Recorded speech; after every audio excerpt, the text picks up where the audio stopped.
Les époux qui s'aiment et s'appartiennent parlent en bien l'un de l'autre. Ils essayent de montrer le beau côté du conjoint au-delà de ses faiblesses et de ses erreurs.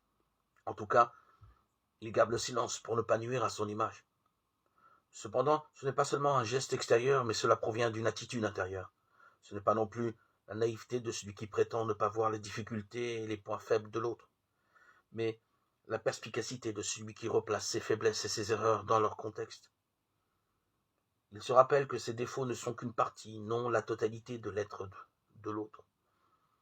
Un fait désagréable dans la relation n'est pas la totalité de cette relation.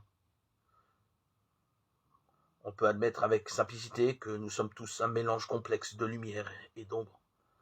L'autre n'est pas seulement ce qui me dérange, il est beaucoup plus que cela. Pour la même raison, je n'exige pas que son amour soit parfait pour l'apprécier.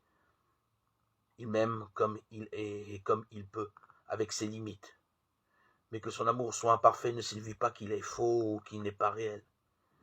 Il est réel, mais limité et terrestre. C'est pourquoi, si je lui en demande trop, il me le fera savoir d'une manière ou d'une autre, puisque ne pourra accepter ni de jouer le rôle d'un être divin, ni d'être au service de toutes mes nécessités. L'amour coexiste avec l'imperfection. L'amour l'excuse. L'amour sait garder le silence devant les limites de l'être aimé.